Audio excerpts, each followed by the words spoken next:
13th through Monday, January 20th. And that is at Lakewood Retreat again. And we don't have all the details. If you went last year, it'll be something similar to that. If you didn't go last year, please join us because it's a good time.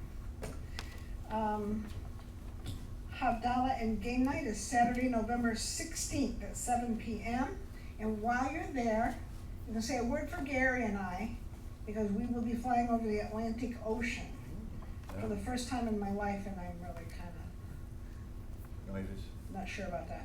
Okay, so, but you guys can play games, and think of us, please. Shabbat Saturday morning service is the 9th and the 23rd, and we are working towards recycling, so don't leave these pretty papers in the pew, please. And I think that's it. Pretty straight ahead announcements tonight, so Shabbat Shalom, and thank you for coming. Shabbat Shalom.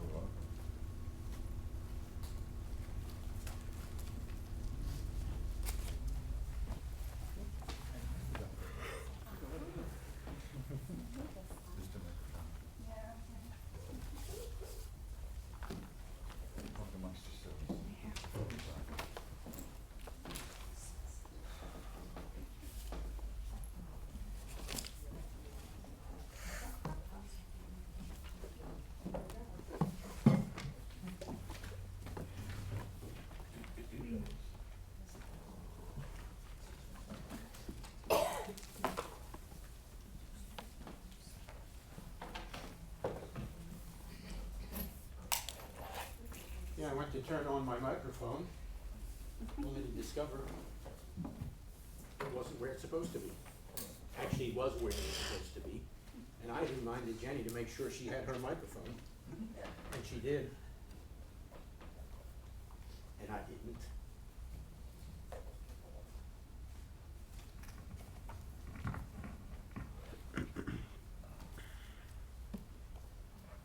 Tonight, as we begin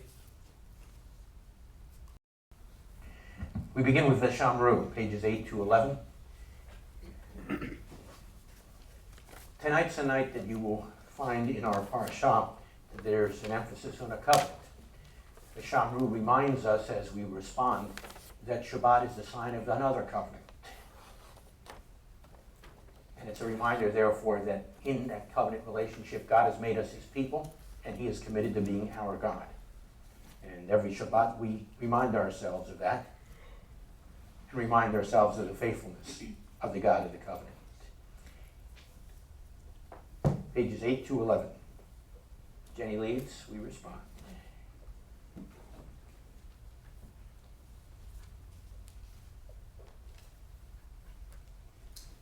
V'shamru b'nei Yisrael et ha-Shabbat, לעשות את השבת לדורותם ברית עולם. ביני ובין בני ישראל עוד היא לעולם, כי ששת ימים עשה אדוני את השמיים ואת הארץ. וביום השביעי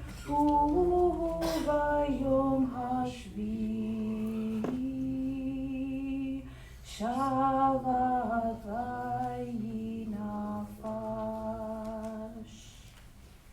Together, the children of Israel shall keep the Sabbath, observing the Sabbath throughout their generations as an everlasting covenant. It is a sign between me and the children of Israel forever, that in 6 days the Lord made the heavens and the earth, and on the 7th day he ceased from work and rested. And appropriately, we remind ourselves of Shabbat as the sign of the covenant because of its connection even with creation, which is the story we read last week, so appropriately so. Shabbat is the sign, so Shabbat is what we celebrate, and we celebrate Shabbat by bringing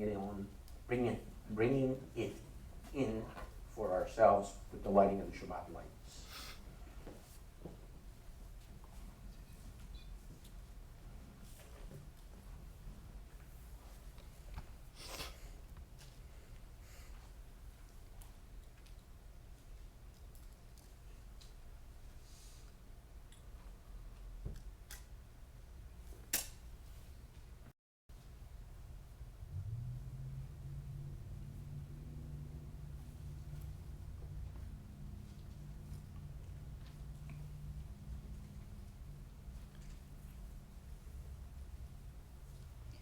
Baruch atah Adonai Eloheinu melech haolam, asher kiddushanu b'mitzvoto v'tzivanu lehelik ner shel Shabbat.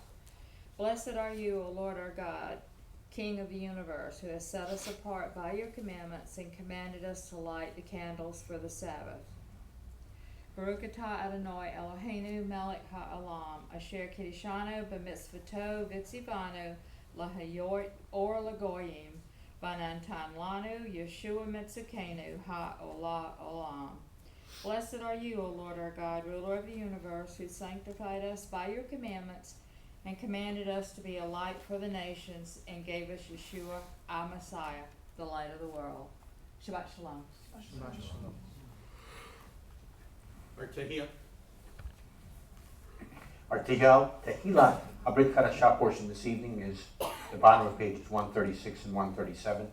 It's a reminder that the one who is the light of the world is also the one who has in fact fulfilled the promises and answered the prayers that we've prayed down through the ages. The words of this Tehillah Abrit Chadash portion, in fact, are words derived from the daily prayers and our anticipation of what God had promised to do, and we're reminded that God has in fact come and has redeemed his people by raising up a horn of salvation, Keren Yeshua, in the house of his servant David. The text begins, Baruch Adonai Elohei Yisrael, ki pakad et amo, vayishlach lo pedut vayorem lanu Keren Yeshua, v'veit David avdo. And we respond together now. Praise be to the Lord, the God of Israel, because he has come and has redeemed his people. He has raised up a horn of salvation for us in the house of his servant David, as he said through his holy prophets of long ago, salvation from our enemies and from the hand of all who hate us, to show mercy to our fathers and to remember his holy covenant, the oath he swore to our father Abraham, to rescue us from the hand of our enemies and to enable us to serve him without fear in holiness and righteousness before him all our days. There's a reason he brought us to himself, and we, in fact, reaffirmed that as we said, this he's done for us so that we can serve him without fear in holiness and righteousness before him all our days. Oh, by the way, serve in Hebrew also means worship, so it's appropriate for us to remember both aspects of that particular response. And it also reminds us that he's done this to enable us to serve him. As we turn now to pages 40 and 41 for Ha-Elohim Asher, we're reminded of the one who's the ultimate enabler for us to serve him in this fashion. He's the one who sits on one of heaven's thrones. So we acknowledge that as we turn to pages 40 and 41.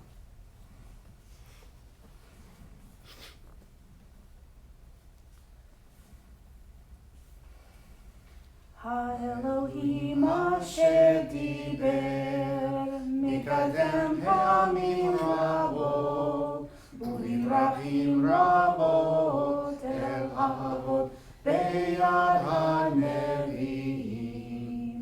diber aleinu be'acharit hayamim ha'ele beyad haben asher Someday old rage cold,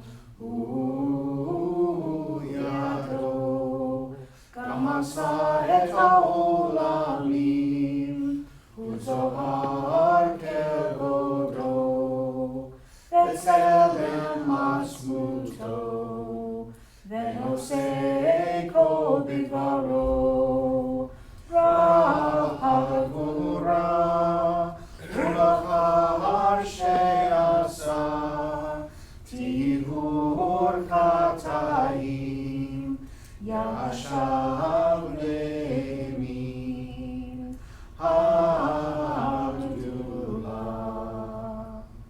In the past, God spoke to our fathers through the prophets at many times in various ways.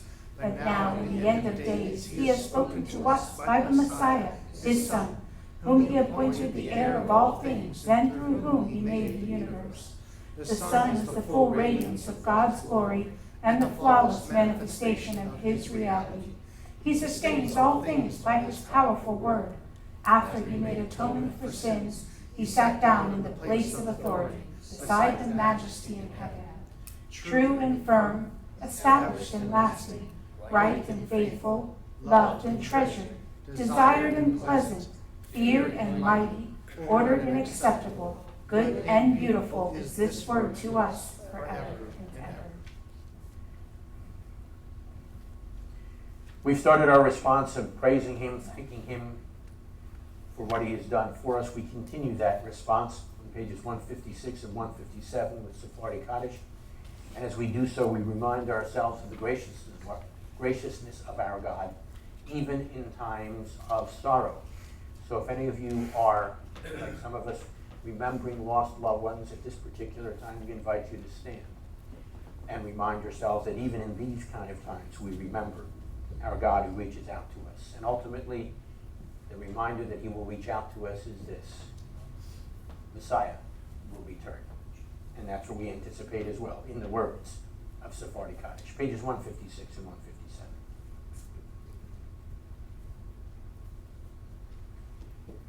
יתגדל ויתקדש שמי רבה, והומה דברה חירותי, וימלך מלכותי ויצמח פורקני ויקרב משיחי, בחייכונו ויומכונו בחיי דכל בית ישראל, בהגלו בזמן קריב אמרו אמן.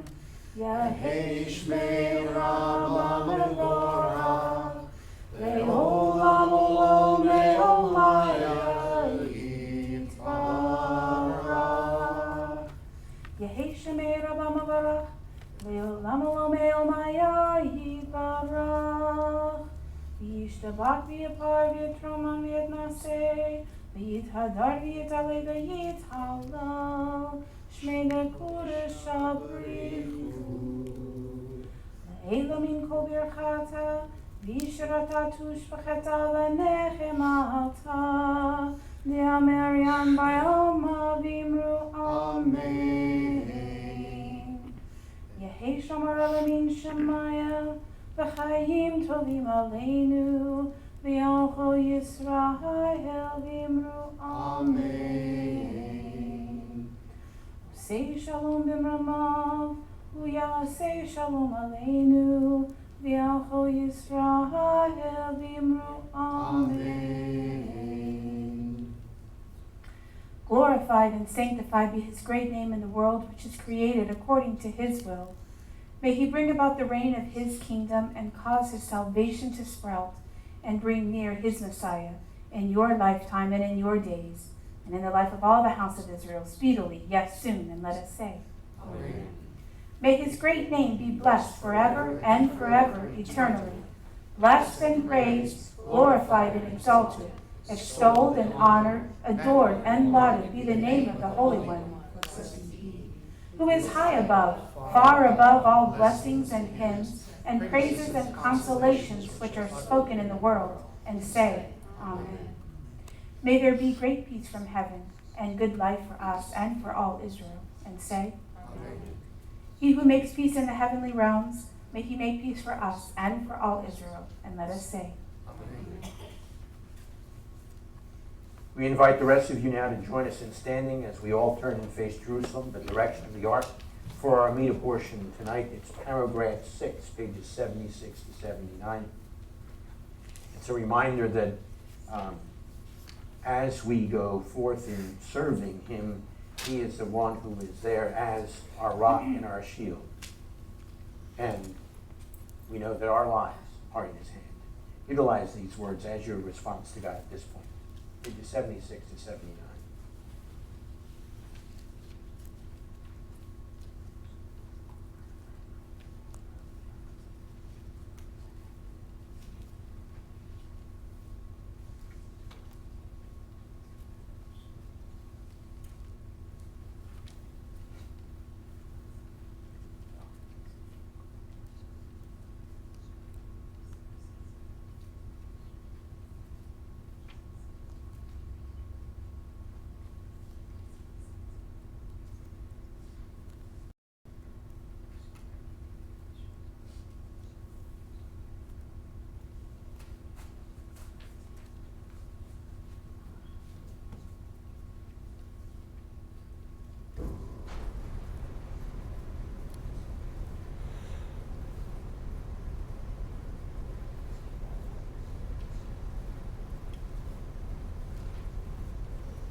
And so all the living will thank you and praise your name faithfully, because you are the God of salvation and deliverance. Baruch atah Adonai, Tov Shimcha V'Ucha Le'odot. Blessed are you, O Lord. Your name is good, and to you it is pleasant to give thanks. You may be seated.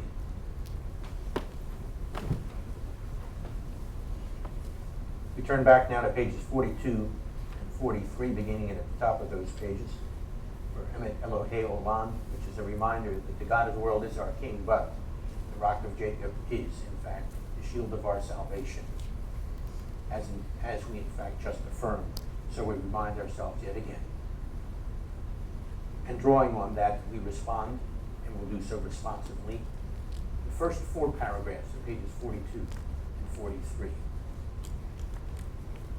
Emet Elohei Olam Malkeinu, Sur Yaakov Magen Yeshenu. And you respond. It is true, the God of the world is our King. The Rock of Jacob is the shield of our salvation. From generation to generation he endures, and his name endures. And his throne is established, and his kingdom and his faithfulness forever endure. And his word lives and endures. It is faithful and desirable forever. It is from everlasting to everlasting, for our ancestors and for us, and for our children, in fact, for our generations and all generations of the seed of Israel, his servants. The help of our fathers are you from ages past, a shield and a savior to their children after them in all generations and generations. In the heights of the world is your dwelling, and your judgments and your righteousness extend to the ends of the earth. And that is why happy is the one who heeds your commandments, your Torah, and who places your word upon their heart. It is true that you are the Lord of your people and the mighty King to plead their case. It is true you are the first and the last, and besides you we have no King, Redeemer, and Savior. The heights of the world is his dwelling. He's the first and the last. There is none like him. And so we remind ourselves of that as we stand yet again. Turn to pages 88 and 89 for Ein Kamoka. Truly, there is none like you, O Lord, among the gods.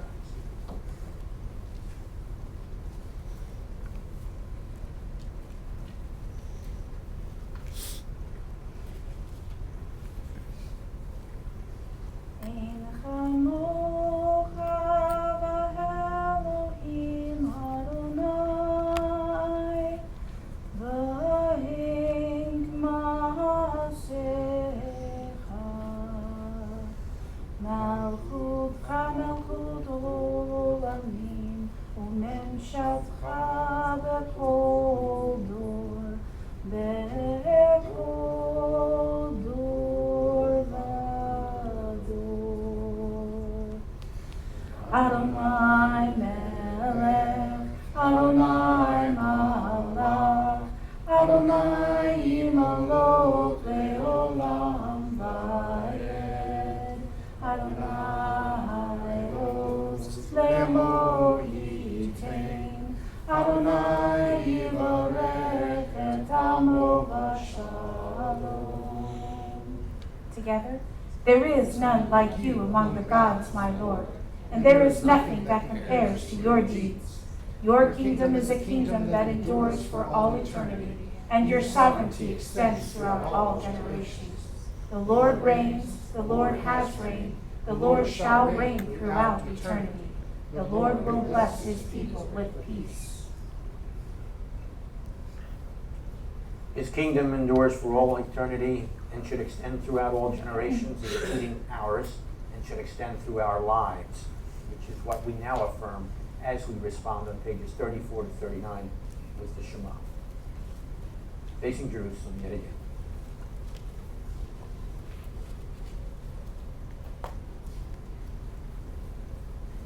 Shema Yisrael, Adonai Eloheinu, Adonai Echad, Baruch Shem, Kevod Malachuto, Le'olam Vayed, Ve'ahavta et Adonai Elohecha, Bechol levacha u'b'chol nafshecha u'b'chol me'odecha,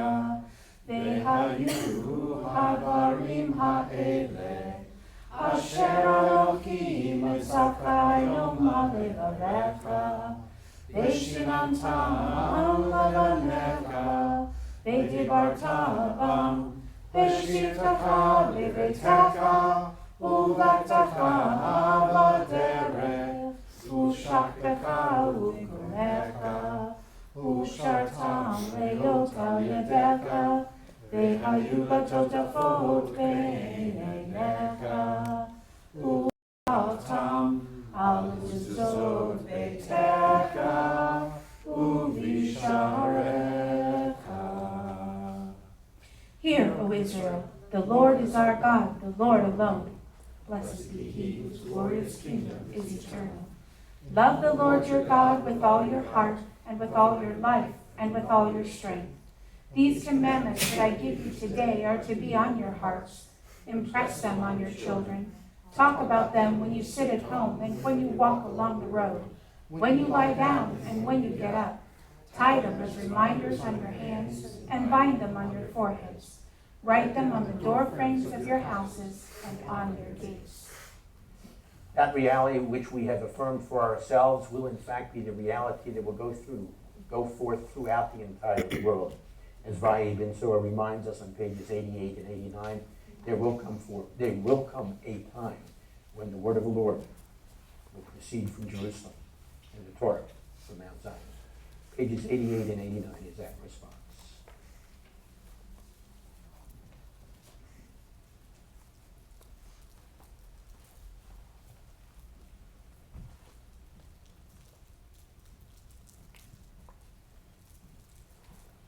ויהי בן זוהרון ויאמר משה קום הרוני ויפוצו אויביך וינוסו מזנך מפניך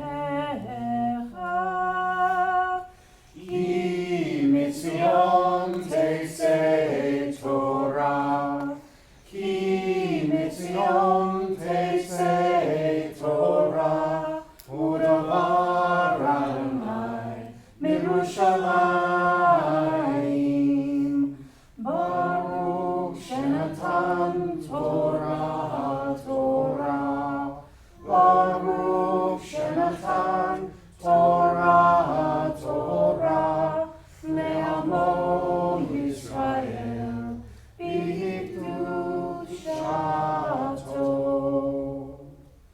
And it came to pass, whenever the ark went forward, Moses would say, Arise, O Lord, and let your enemies be scattered. May those who hate you flee from before you.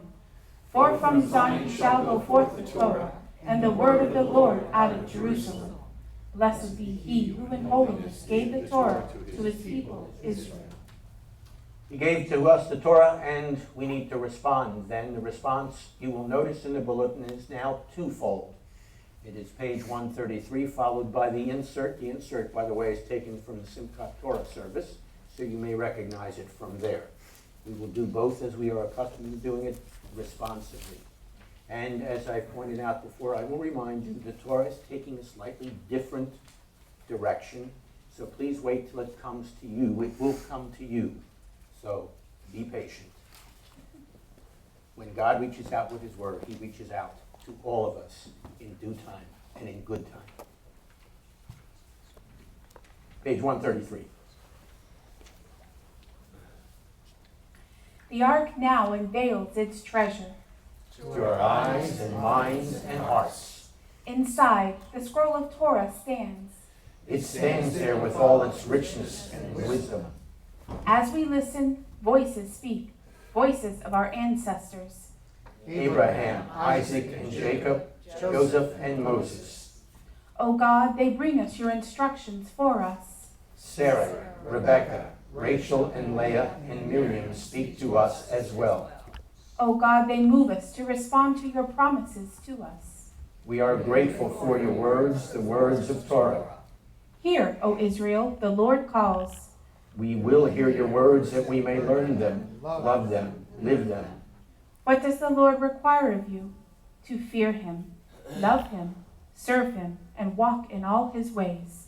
All the Lord has said, we will do.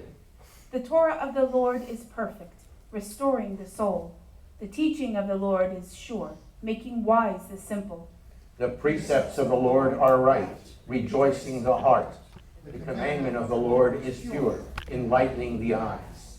Happy is the one that walks not in the counsel of the wicked, nor stands in the way of sinners, nor sits in the seat of the scornful. But Our delight is in the Torah of the Lord. In his delight we will meditate day and night.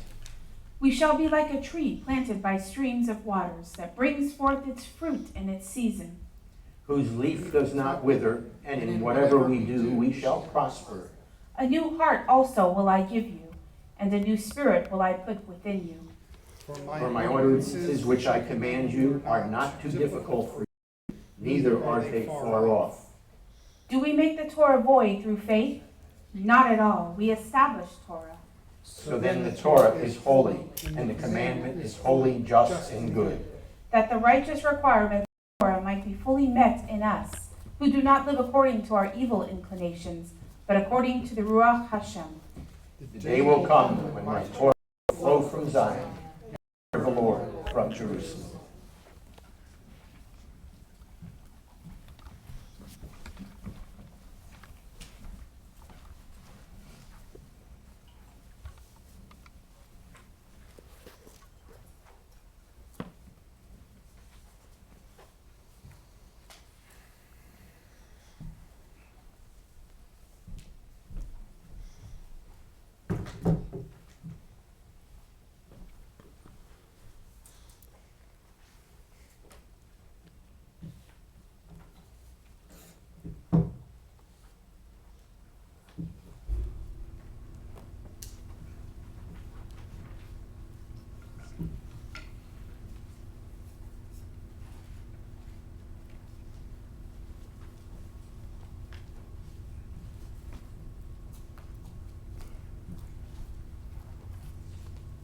Mishavarach Avotenu Avraham Yitzchak Yaakov.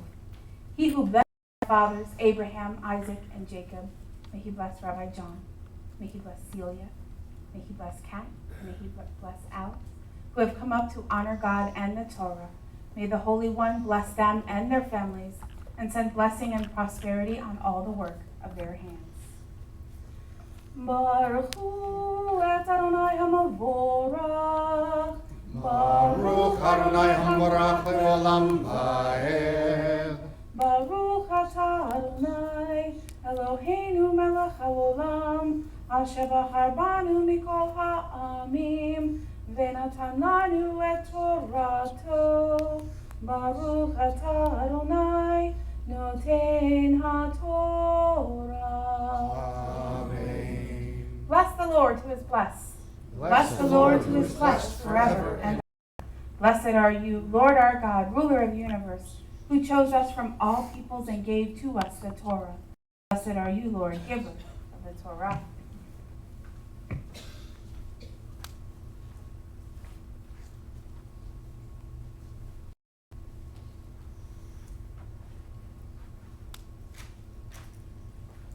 Elet toledot Noach, Noach ish tzadik, tamim haya b'dorotav, et ha'Elohim hithalech Noach.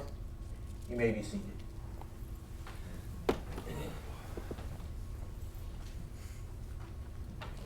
Often translated, these are the generations of Noah. Literally, or better, it means this is the story or the account of Noah. And by the way, since it's an account, that means it's a historical account. This stuff happened. Anyhow, it tells us that Noah was a righteous person, and then it defines that to some degree. It says he was perfect in his generation. And then it says, in a structure that's out of order, with God walked Noah, placing the emphasis fully on the fact that it was with God that Noah walked.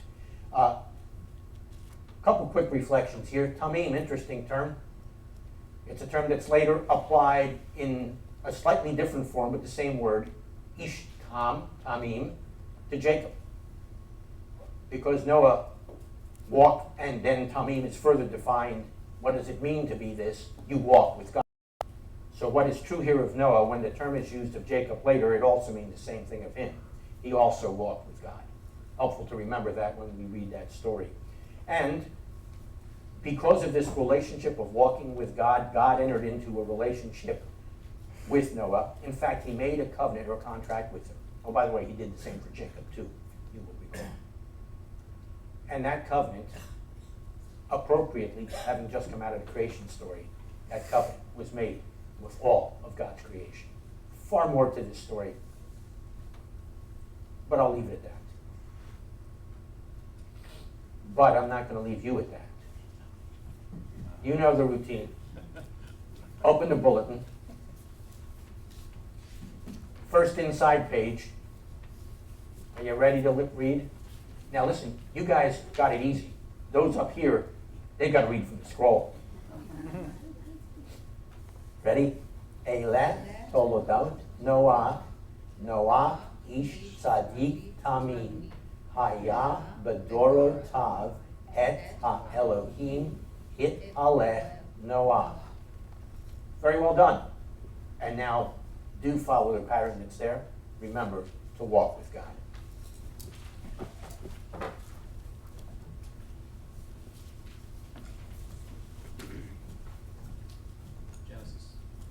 Genesis chapter 9, verses 8 through 16.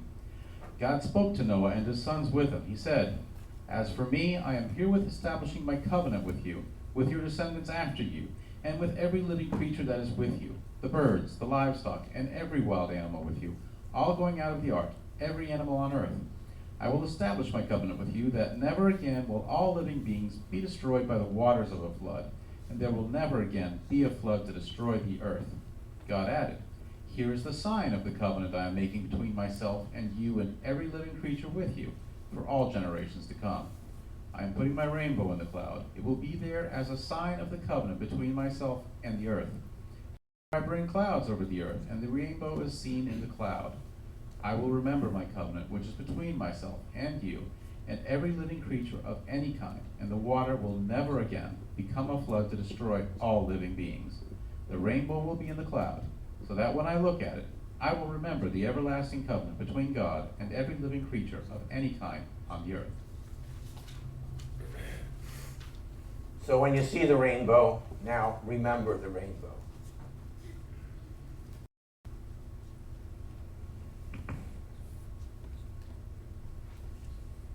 Baruch atah Adonai Eloheinu melech haolam, asher natan lanu Torat emet, v'chayei olam natav b'tocheinu.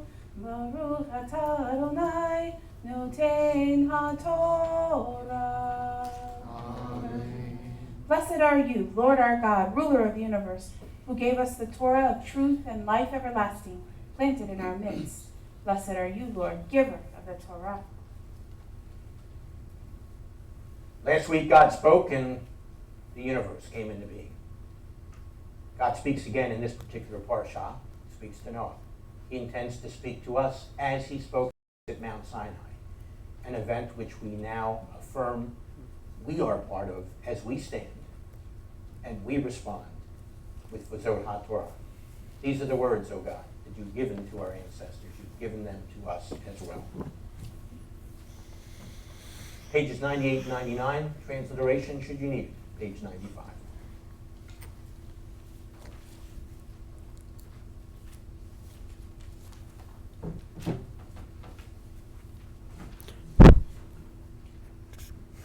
V'zot HaTorah Asher Sam Moshe Lifnei Bnei Yisrael Al Pi Adonai Beyad Moshe. This is the Torah which Moses placed before the children of Israel. It is in accord with the Lord's command by the hand of Moses.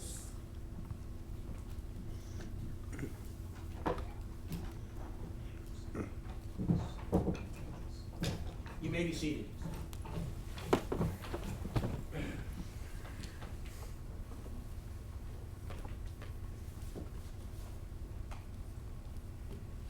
Ohr Chadash blessings, pages 96 to 99. Baruch atah Adonai Eloheinu melech haolam asher natan lanu Mashiach Yeshua v'haravarim shel berit hachadasha. Baruch atah Adonai notein berit hachadasha. Amen. Blessed are you, O Lord our God, ruler of the universe, who has given us Messiah Yeshua and the words of the renewed covenant. Blessed are you, Lord, giver of the renewed covenant.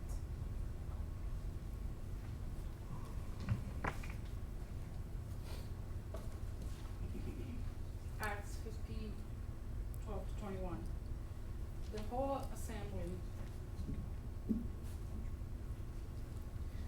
assembly became silent as they listened to Barnabas and Paul telling about the signs and wonders God had done among the Gentiles through them.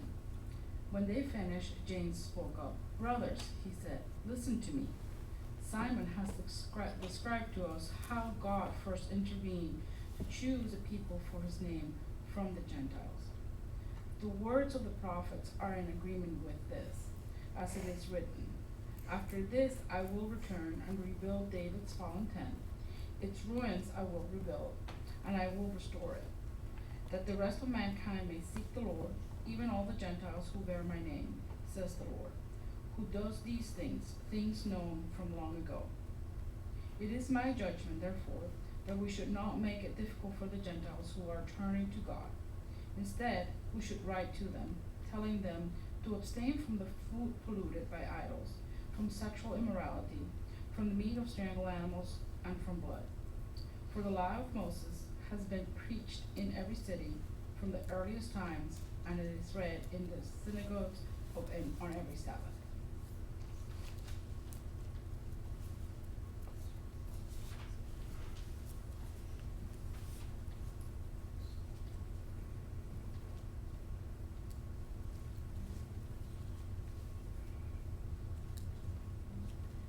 Baruch atah Adonai Eloheinu melech haolam asher natan lanu davar emet v'chayei olam nata b'tochenu.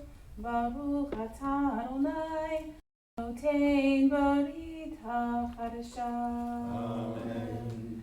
Blessed are you, O Lord our God, ruler of the universe, who gave us the word of truth and planted among us life eternal. Blessed are you, Lord, the renewed covenant. Those words we just heard read certainly impacted the lives of those who heard them. They should impact our lives as well, taking deep root in our lives, as its claim reminds us. And as we respond with pages 96 and 97, we say, so renew our days as of old.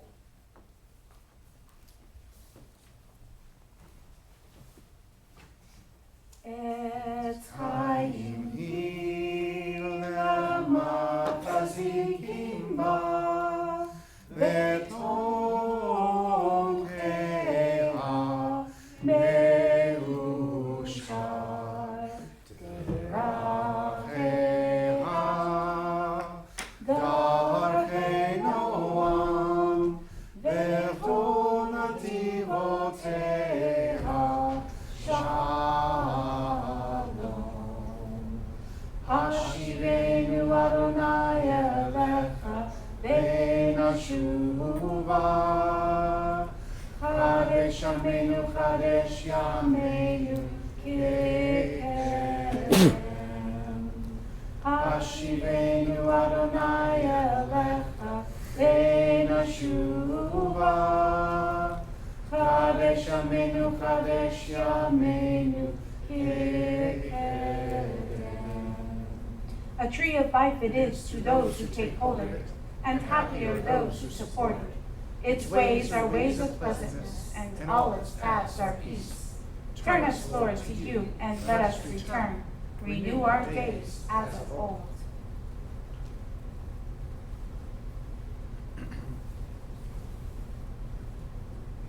We stand once again to remind ourselves that we're in the presence of the King, and we stand before him as his priests, which he's now qualified us to be, you should renewed our days as of old. And we respond with Uvnu Ko Yomar, pages 98 and 99.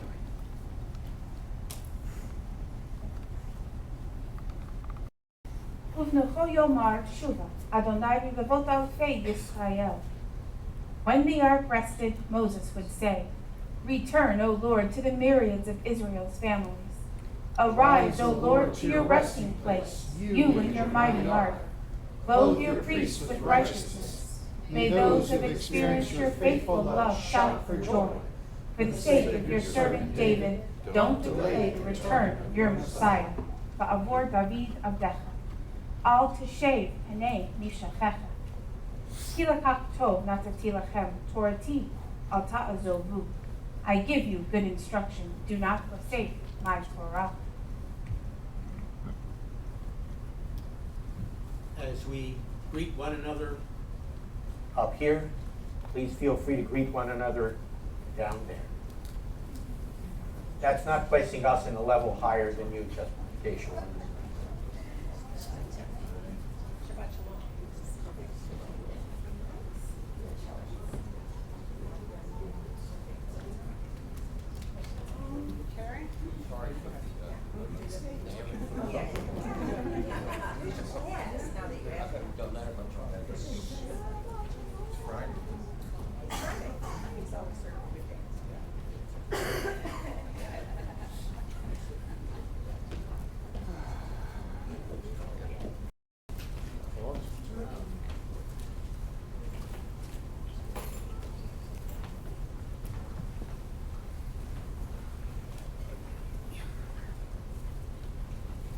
To me, like Shabbat school has already excused itself, which is fine. However, you don't get to excuse yourselves.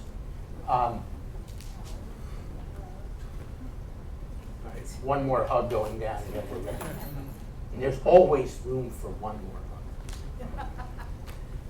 Okay, tonight we have a very special privilege, and that is that Dr. Patrice is the one who will be sharing the Word of God with you this evening.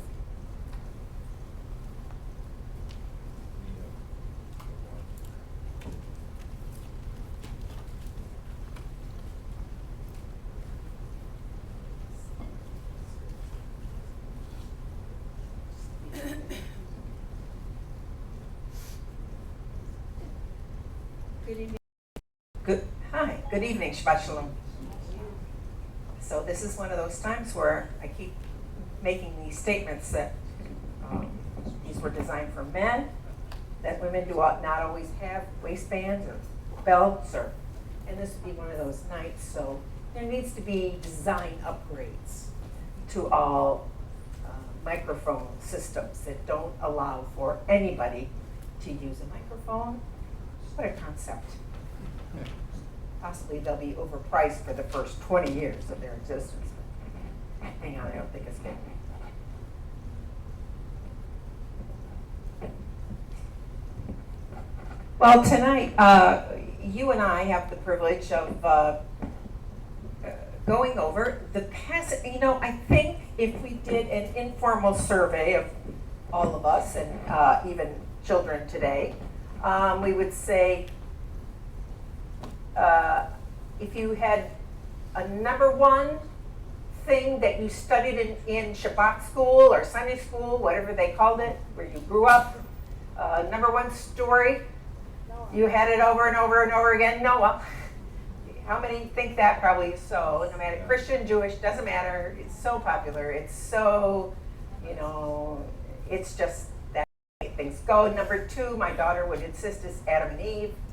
She got very tired of doing Adam and Eve. She said I could be done with that totally. If you don't understand why she would refer to that, you see me later. And I don't know. Number three, if you're in a church, I think is Jesus allowed the little children to come to him. That'd be the number one outside of the other two. But tonight it may be time for adults to look at things you may not have realized or might not have known about the Noah story. And the covenant that God makes with Noah, and how that covenant is even, I'm going to state, even in the New Testament where it's re-upped. The covenant with Noah is acknowledged in the New Testament, had its stamp of approval, and has been renegotiated to include everybody, like it always did. So that in a minute, but first of all, there are a few things I thought you might find interesting about the story of Noah that you hadn't heard in Shabbat school. It's not Shabbat school teachers' fault. We don't teach a lot of adult knowledge about this commitment the Lord God of Israel makes to Noah and his descendants. If you remember, one of the chief components of the first couple chapters of Genesis is God creating things and then looking at them and saying, it's good, right? Makes this, it's good. He makes this, it's good. He makes this, it's good. In fact, he says it 7 times in Genesis 1. He looks at his creation and says it's good. And so we have a pretty positive statement about it. Until what happens? Well, that untimely and unlooked for little discussion between a snake, capital S, and Adam and Chava, correct? And then there's some contention among the three about who said what and who agreed to do what. But the comeuppance of the whole thing was now maybe things were not so good, correct? And the comeuppance also of Adam and Eve's failure to do what God had told them clearly they should do was not just going to have effects on Adam and Eve, because it would surely do that. It would have effects on the capital S snake. That's not really a snake. Yes, indeed. But it would have ramifications on the creation that had begun so good. Everything had started so good until human beings, well, we sort of wrecked it, didn't we? We didn't do what we were supposed to do, and it wasn't an iffy thing. If you decide this, then you could have that. There was no iffy thing. It was, don't do that. And that wasn't so good for human beings. And so we continue to read about the history of the earth along here. But we finally do get to Genesis 6. And it says there were people living long lives, Kenan and Mahalalel and Enoch and Methuselah, that we all know. Don't know how to spell his name, but we know his name. He lived 187 years before he had his baby, and et cetera, et cetera. When people began to increase on earth and daughters were born to them, and then there's a discussion about these very strange people, the giants, which we're not going to talk about today, but I'm just trying to say it's in here in chapter 6. We get to 6, verse 5. The Lord saw how great people's wickedness was on the earth, and how every plan devised by their minds was nothing but evil all the time. Oh dear, this is not good. Because remember all that, it's good, it's good, it's good, it's good. And then there was sort of a problem, and now it's really, really even worse. Verse 6, and the Lord regretted that he had made people on the earth, and his heart was saddened. God is no longer happy and satisfied when he looks around. He's sad. The Lord said, I will blot out from the earth the people whom I created. The people, together with the beasts, the creeping things, birds of the sky, for I regret that I made them. And the next verse begins with but. But Noach. But Noach. Oh, really? Interesting. Found favor with the Lord. If we set up what the story in general looks like at this point, we have God creating, it's good, and then God comes to people he's created But remember, they're innocent. They don't know good or bad, do they? They had not experienced good or bad. They've only experienced good things, yes, being presented here in the middle of this. But they chose to do the wrong thing, correct? Okay. However, so now they have to enter the world. They have to leave what we call paradise, Gan Eden, however you want to put it, where you don't have to even have any evil around. Now they have to go where there is evil. And as we see in the next several chapters, it gets worse. It gets worse, and it gets worse. And God does notice this. It's not like, well, I'm busy. I don't know. I'm creating a different planetary system. I'm a little overworked right now. I didn't catch up with what. No, it gets worse and worse. However, in the middle of this bad, where people are continually thinking the wrong thing, Noach was different. If you knew Hebrew pretty well, and I sort of know some Hebrew, but I will say this, I did not realize this until it was pointed out to me when I was studying for this passage, that we have a very important theological term, a very short and sweet one. It's not chesed, although I like chesed a lot. I also like the other theological word, chen. And chen, you might spell it C-H-E-N. Chen, that's why I sound like I'm clearing my throat all the time. Chen is the concept of, if you think of chesed as God's loving covenant word with us. He keeps his covenant, he loves his covenant. Chen is his loving kindness, his overwhelming feeling of this is something where we all share in together. It's a together word of the goodness of God. We're all in this world together, and we have chen from God, mercy. Sometimes called loving kindness, sometimes called God's mercies, but chen is it.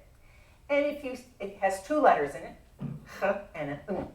And guess what else has two letters in it?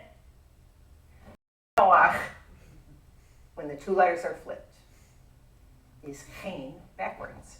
Noach is chen backwards. Now, do not fall into the linguistic trap of saying, here's a linguistic trap. No, you won't, because you're smart. That if it's backwards, it must be the opposite of the word that is the. No, that's not what it means at all. It means that those two are created of the same thing. That chen is directly related to Noah. See, isn't that great? I'm only saying the thing about the backwards because of, there's a little, it's true, that, people have actually written things about how God is the opposite of dog. And I want to assure you that God is not the opposite of dog. They might be related to each other, but not in a negative way. I would say it's a good way.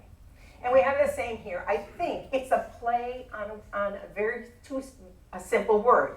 One word is his name, and one word is chen, which is God's sustaining favor and loving kindness to all his creation, not just the Jewish people necessarily. So when we read in chapter 6, verse 9, this is the line of Noah. Noah was a righteous man, and as my husband said, he's an Ishtam. He's righteous, man. That's what, like we used to say in like the early 70s. He's righteous, man. The righteous brothers. That's righteous, man. That would be positive, righteous man. He's a man of chen, because there is his word right in the middle of those two letters. He was blameless in his age. Unbelievable thing to say. Only a couple other people in all of Scripture that have nothing wrong against them personally. I'm thinking of Daniel and Noah. Noah walked with God, and he had 3 kids. We'll get to the kids later. However, notice what happened. When we had Adam and Eve, they were innocent, and they came to the point where they had to choose, right? And they chose incorrectly. They chose not to obey. It's almost as if God is starting over, isn't it? Because we've already read the next couple chapters. We know what's going to happen. God is going to start over, not with someone who's innocent because they don't have any experience, but with someone who has lived through the cesspool and come out okay. Interesting, isn't it? It's very interesting. Now, because we've read several chapters in advance, we also know that if Noah is not there, it's going to be his children who take over. That, once again, does not work out 100%, does it, really? No, it doesn't. But for now, let's just say Noah, good job, Noah. And God's going to start again with him. So it's a different starting again. I only wanted to mention that starting again because when he brings up build an ark, the A-R-K, not like this ark, as a matter of fact, different word.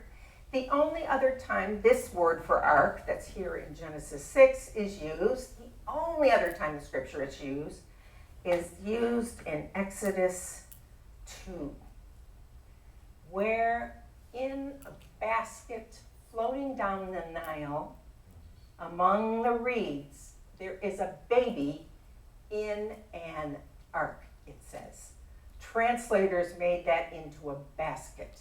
But the word in Hebrew, he's in an ark, this baby that's found by one of the 1%, the privileged Pharaoh's daughter, and then a new beginning of a new people is foreshadowed there. See how that sort of, there's a little thematic thing going on there, which I think is very helpful, but also the uniqueness of that term for ark.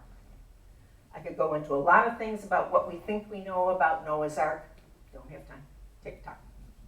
I will say this. In verse 14, God says to make yourself an ark out of gopher wood in this version, which is the Jewish Study Bible version.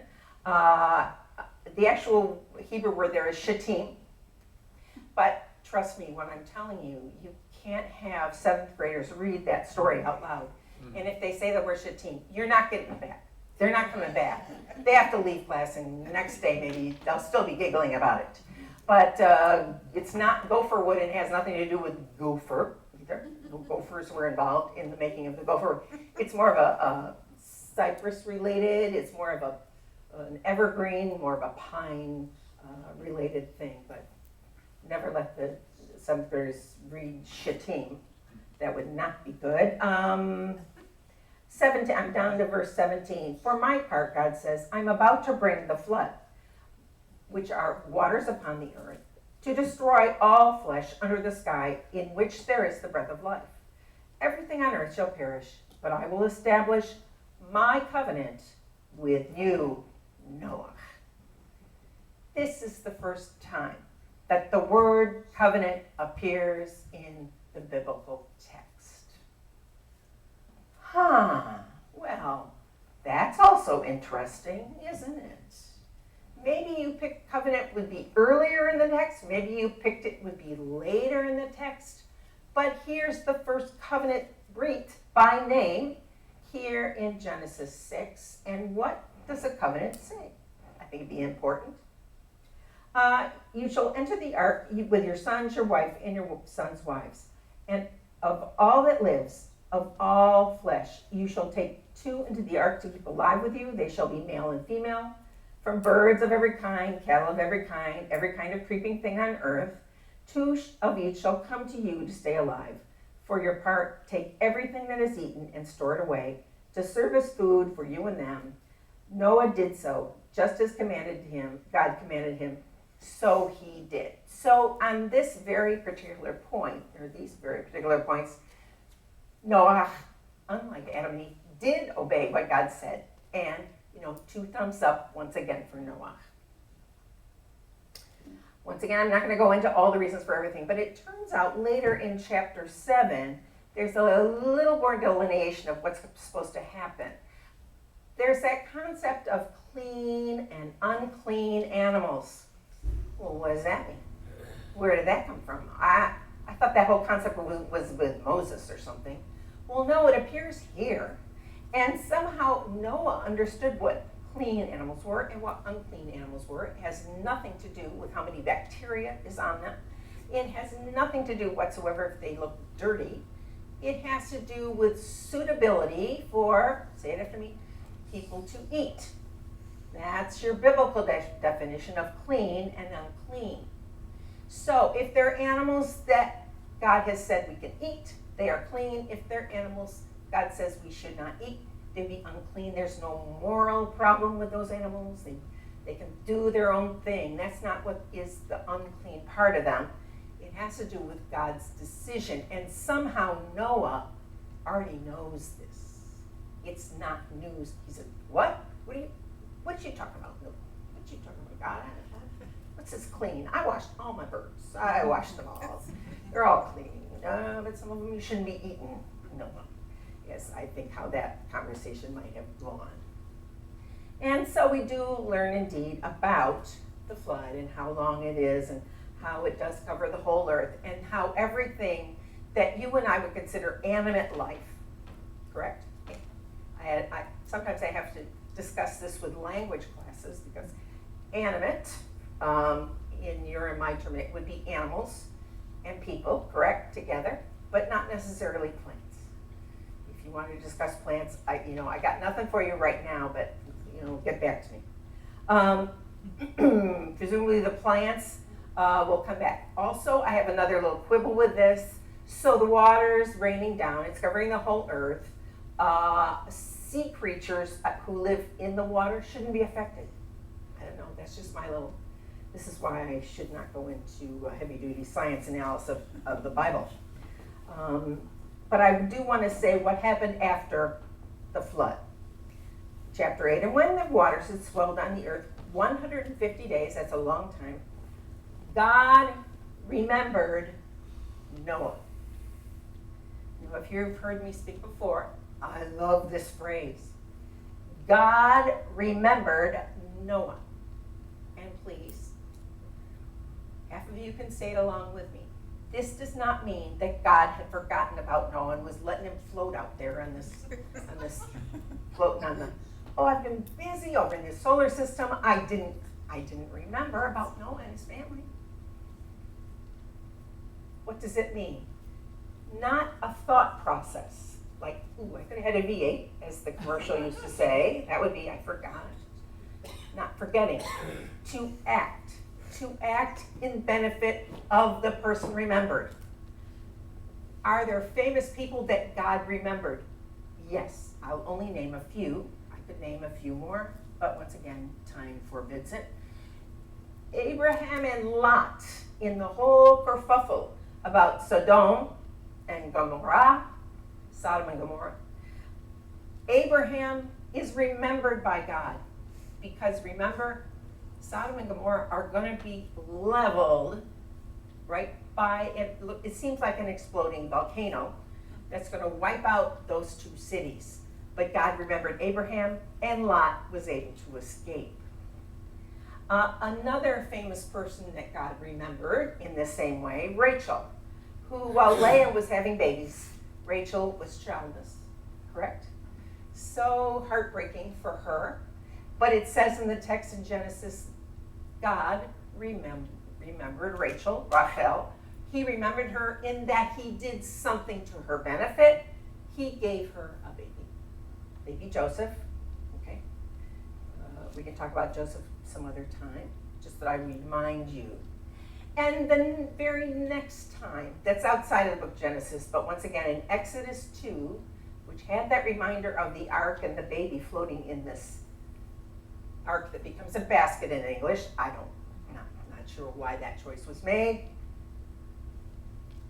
God heard the cries of his people in Egypt because they were suffering under the yoke of slavery and the bondage and the cruelty of slavery. And it says God remembered his people who were in slavery. And Exodus 2 has already set up the scenario that he's going to be sending that baby who was saved by being in an ark. Not with a lot of animals, but by himself, presumably. God remembered Noah. He acted in his behalf. God remembered to do things to benefit Noah. That's what it means.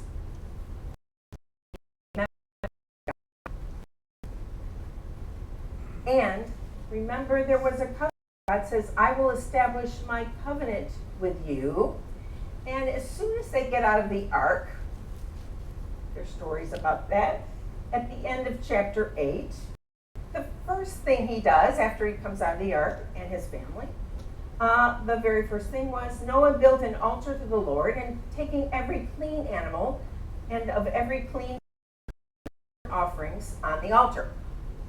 Oh, so that's why earlier on he had to bring 7 pairs of all clean animals and just 1 pair of the rest of the animals. It wasn't because they wanted to keep the ark clean, although they did.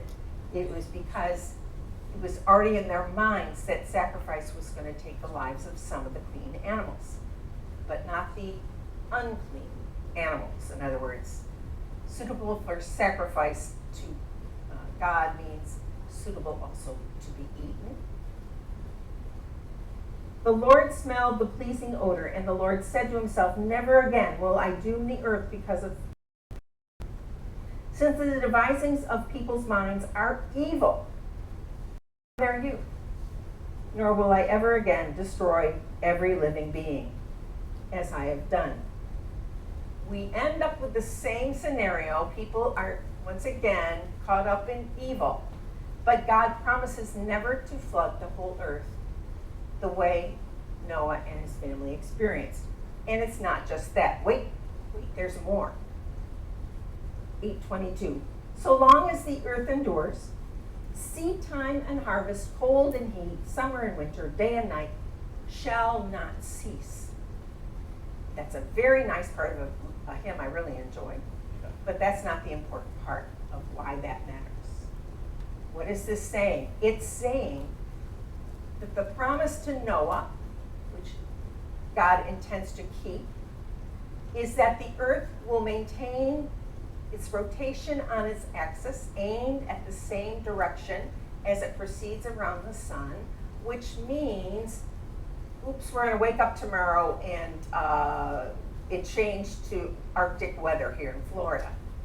God is promising something that the eternality of what we know as day and night, think about it, it's important. The eternality about seasons changing in accordance with the way people understand, that's not going to change, at least on a God system way. That doesn't mean that people can't muck with it, because they sure do muck with it, don't they? They sure do.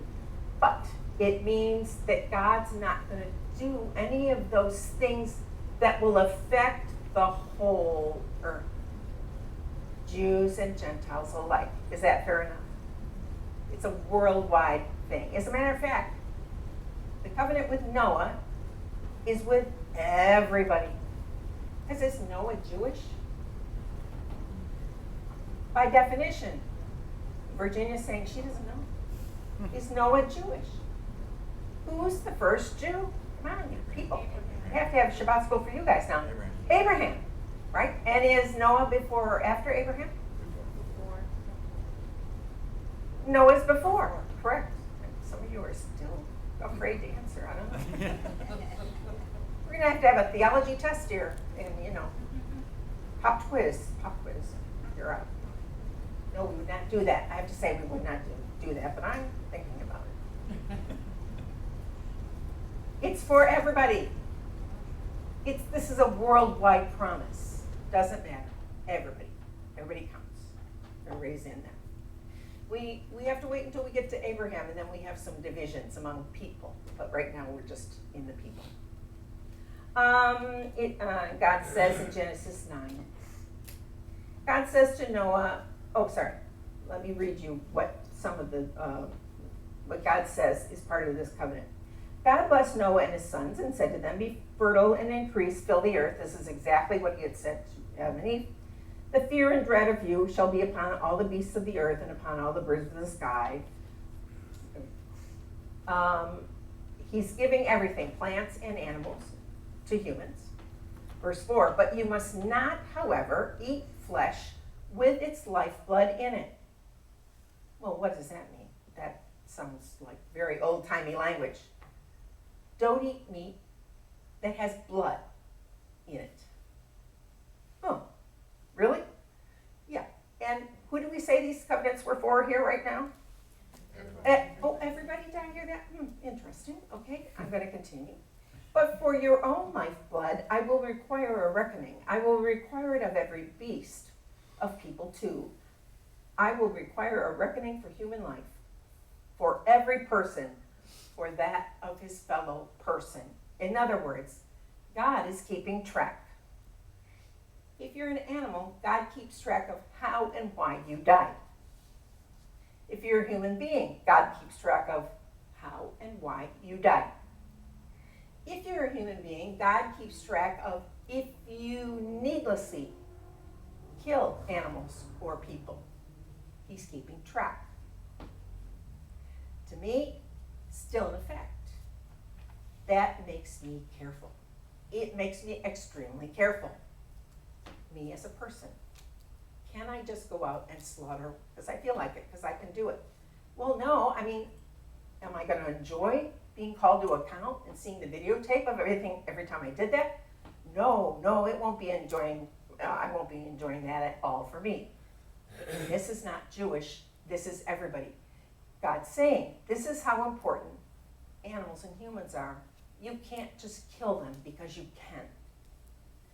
You will have to explain to the highest authorities why that happened and what decisions you made.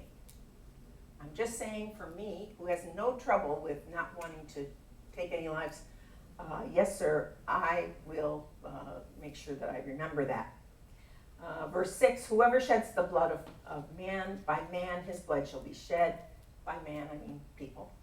For in his image, God did make man and people. Skipping down through verses. All that have come out of the ark, every living thing on earth, I will maintain my covenant with you. Never again shall all flesh be cut off by the waters of a flood, and never again shall there be a flood to destroy the earth. God further said, this is the sign that I set for the covenant between me and you, and every living creature with you, for all ages to come. I have set my rainbow in the clouds, and it shall serve as a sign of the covenant between me and the earth. When I bring clouds over the earth and the rainbow appears in the clouds, I will remember my covenant between me and you and every living creature among all flesh, so that the waters will never again become a flood to destroy all flesh. I will remember the everlasting covenant between God and all living creatures. That, God says to Noah, shall be the sign of the covenant that I have established. And so we're lucky enough here in Florida sometimes to see a double rainbow. I had never seen such a thing until I moved here to Florida. Trust me, in upstate New York, we didn't even see a rainbow. They didn't. That was all imaginary to me. I never saw such a thing. We weren't at the right angle to see it. We're very far north. But down here, it's pretty common to see a rainbow in the sky. And once a year or so, we get to see a double rainbow. Maybe you have more luck with that than we do. But what's the sign? When we see a rainbow, what are you supposed to remember? Oh, how pretty. Oh, it's going to stop raining soon? Is that what we're supposed to remember? No, this is the covenant. Now, first of all, God's going to keep us safe from all this kind of stuff as far as earth-wide phenomena. But that life is precious. It's not dispensable. It's not disposable. And it's just for Jews? No, for everybody. It's for everybody. Now, I don't have time to go into how Acts 15 builds on Noah's covenant with all nations. But if you were paying attention during the reading from Acts 15, you can go and look there yourself. But I'm warning you that if you just read it and you sit there and you read it, you're going, what? What? What? What? What? What? But I do want to remind you, Noah is brought up by name, and this covenant that's brought up with him will be brought forth as if it's still in effect. And at the end of the decision, the end of their discussion in Jerusalem, the discussion involves, can we allow God-fearing Gentiles to worship along with Jewish believers in Jesus? And what does Yeshua's brother say to the big group that's having a big confab and presenting evidence? Sure, Gentiles are cool if they're God-fearing Gentiles. What? God-fearing Gentiles are something different from average Gentile people walking down the street. God-fearers already were in synagogues. What? There were Gentiles in synagogues? Yes, yeah, it's a thing. It was a thing in the Roman Empire. All around the empire, when you found synagogues, you'd find also Gentiles who went regularly to those synagogues. What? Well, that's right out then. They all had to leave and join a church. No, that's not what Yeshua's brother said, is it? He said they should go back to their local synagogues and remember some things. In fact, there were 4 things. I will not go over the 4 things, but I will tell you the 4 things that he mentioned specifically are all part of what the Talmudic understanding was of the relationship that the God of Israel had with Gentiles. What? The God of Israel had a relationship with Gentiles? Yes, he did. He had it prior to Acts 15, and then he had it after Acts 15. Oh, that's interesting. How come I never heard that? Yes, keep that question. How come I never heard that? How come I've been to churches my whole life, I never heard that? And I will give you a prize. If you've been to a church that actually said that this church has to stand by the covenant with Noah, we read about here in Acts 15, and they actually try to go by Acts 15, I will raise some money to give you a prize for being the only person who's ever heard any modern church say this. It's sort of sad, isn't it? It's sort of depressing, isn't it? Because Noah never goes out of style. He's not set aside by Yeshua. His covenant still continues today. How do we know? Acts 15 tells us this. Well, what were those 4 things, and what did they have to do with Noah? I don't have time. I don't have time tonight to go into it. You'll start to get some of the picture if you happen to have read or could read my paper that I did only about 3 decades ago, literally, on the God-fearers in the Roman Empire and how they were involved in the establishing of Yeshua's congregations in the Roman Empire of the time. It may explain some things. It may, you might end up with more questions. That's the way it is in the Jewish way of life. If you're a Gentile here, you always end up with, you get answers and then you get some more questions. It's always 3 answers and 4 extra questions on top of the 3 answers. So it's continual dialogue between, and what does that mean about this, and this? Oh, keep working. Here's what I would say. You got questions? There's answers. Keep working on it. Keep working on it. But I did want to say this.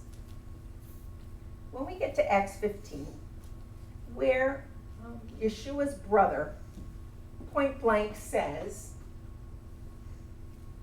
these Gentiles who want to worship the Jewish Messiah, they're welcome if they are God-fearers, and that means they abide by the covenant with Noah. I will now read for you quickly before I finish. Even before what do I want to say? Even before Yeshua's lifetime, in other words, if we posit that the idea of Talmudic thought was really being gelled and starting to be written around the time of Ezra, so during the late Babylonian captivity time, if we start there, that the relationship of the God of Jacob and Israel to Gentiles around the world was already in deep discussion. We, Jewish people, were figuring out what we need to do, but God can also have a relationship with the Gentiles of the world too. What? And certain people will say, Isaiah's been telling us this. Isaiah was preaching before the Babylonians came. He said that the world eventually will acknowledge that the God of Israel is the God of the whole earth, and the Gentile people will want to come worship him, and there'll be some from Egypt will even come, even our worst enemy Egypt, even our worst enemy Assyria, even the outermost parts of the earth. These Gentiles will come and worship the God of Abraham, Isaac, and Jacob. Well, that should have put a little stir in the crowd. They're like, how can these things be? They hate us. They want to kill us. We can't have them coming here to our altar to worship the God of Abraham, Isaac, and Jacob. Oh, but Isaiah says, oh, they will. They will come. And so in the Jerusalem Council, about the year 50 or so, you had reports of Gentiles from around the Roman Empire among whom the Holy Spirit was working. No, this can't be so, say the people who've never left Jerusalem. Except the people who come with reports have a lot of reports, and you can read some of the reports in the book of Acts. When you're reading about the story of Cornelius, the Roman soldier, he is a God-fearer who worships the God of Abraham, Isaac, and Jacob. And he's a Roman soldier who commands a regiment. You can read about Philip, the Ethiopian eunuch, who, even in Ethiopia, worships the God of Abraham, Isaac, and Jacob. So I say, does the New Testament say that Gentiles are included in our congregations? Yes, if they're God-fearers. God-fearers, not your average Gentile walking down the street who thinks it might be nice to worship a different God. These are people who are making steps to learn about the God of Abraham, Isaac, and Jacob. How do you learn about him? If you live in a pre-book era, you go to a synagogue and see what they do. And if you still like it, then you start doing what these people are doing. And if you behave yourself, you can stay. It was a thing back in the Roman Empire. You should read the paper about God-fearers. And so I say, if the covenant with Noah is good enough for Rav Shaul and for Yaakov, Yeshua's brother, it should be good enough for us today. Would you agree? Does that make it easy? Nah, nothing's easy. Nothing's easy for Jews. Nothing's easy for Gentiles. And I've said from the beginning that those of you Gentiles, you're nuts. The ones in this room, you're nuts. You're totally nuts. If you know what's good for you, you should run away, because it won't be easy. It's not easy for anybody in the room, but you catch my drift. I just want to say, this is part of the outworking in today's age of the covenant with Noah, in which God says there's going to be worldwide ramifications of this covenant. You're going to experience every season you go through, every day and night you go through, every time you plant a crop and then harvest it. This is the covenant with Noah doing its thing and sustaining the world. And this is the God of Abraham, Isaac, and Jacob making a covenant with a very special person, a person who was harmless, who was perfect, who was tamim, complete, a complete person, who in the midst of a cesspool around him somehow managed to do the right thing and emerge blameless. He's an inspiration to us all. Let's pray. Avinu Malkeinu, our Father and our King. You are a great God, and it is a privilege to serve you. It's a privilege to walk in your paths. It's a privilege to worship you. Thank you for all that you do for us each day, for all that you do for us on a worldwide scale and on an individual scale. Thank you for giving us so much. Help us to be more generous. Help us to be more thoughtful. Help us to be braver. And help us to be more perfect every day. We thank you. You've set these people as examples for us. And I pray that we would continue to learn and be inspired by these that we rarely think of, but upon whom so much depended. Thank you. B'Shem Yeshua, Meshachinu, in the name of Yeshua, our Messiah. Amen.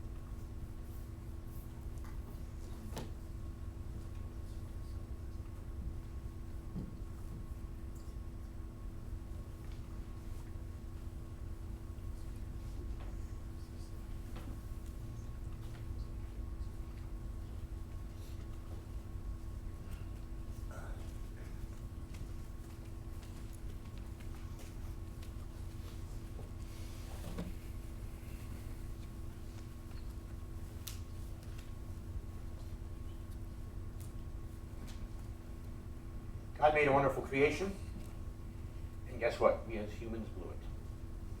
So he started all over again, as you heard tonight. And guess what we did? We blew it again. However, that means that God is a God of the second chance. And for that we're grateful. But we look forward then to the time when he will come full circle. When once again the world will be perfected. It will be perfected under the rule of the Lord Almighty. We anticipate that now as we stand facing Jerusalem yet again, and we respond with the words of the Elaine. Our hope, our anticipation, our confidence, and also a reminder of our response, our calling, and our task. Pages 102 to 107.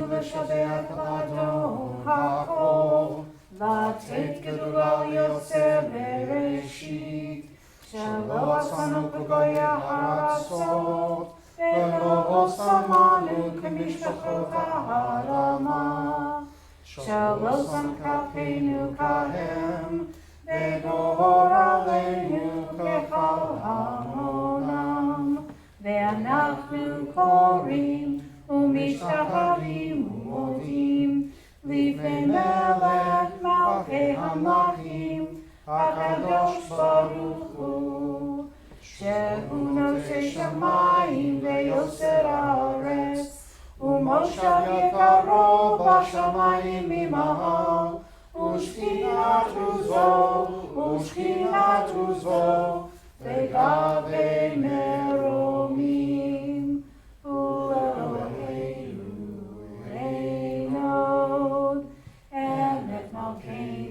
Efesulato, Kakatulato, Ve'adata Hayom, Vahashelota, Elevavecha, Ki Adonai, Uha Elohim, Vashamayim Mimahal, Ve'al Haaretz, Mitat Elon. It is incumbent upon us to praise the Master of all, to exalt the Creator of the world, for he has made us distinct from the nations and unique among the families of the earth. Our destiny is not like theirs. Our calling is our task. We bow down and acknowledge before the King of Kings that there is none like him. For he stretched forth the heavens like a tent and established the earth. Truly there is none like our Lord and King. As the Torah says, you shall know this day and reflect in your heart that it is the Lord who is God in the heavens above, and on the earth beneath there is none else. We hope, O Lord our God, to soon behold your majestic glory, when all abominations shall be removed, and all false gods shall be at an end. Then shall the world be perfected under the rule of the Lord Almighty, and all mankind shall call upon your name. For to you every knee must bow, and every tongue declare that you are God. Reign over us soon and forever. May the kingdom of David's greater Son be established forever. For then shall the words be fulfilled. The Lord shall be king forever, and the Lord shall be king over all the earth. On that day the Lord shall be one, and his name one. Kakatu b'toratecha, Adonai yimloch le'olam va'ed. V'ne'emar, v'haya Adonai, v'melech al kol haaretz. V'yom hahu yeh Adonai echad, u'shmo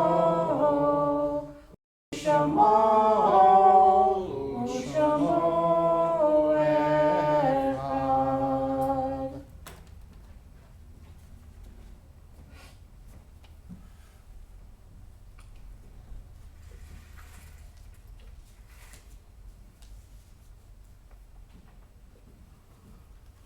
You may be seated, except for the usual suspect. I want to say two things. Number one, by way of commercial, the paper that Dr. Patrice mentioned is available. It's part of a book. It's a chapter in the book that's sitting on the table in the grand. It's called Enduring Paradox. If you haven't read the book, read it. Yes. As Celia just testified, it's good. And start with that particular chapter. Gary? I can't start. We're still rolling.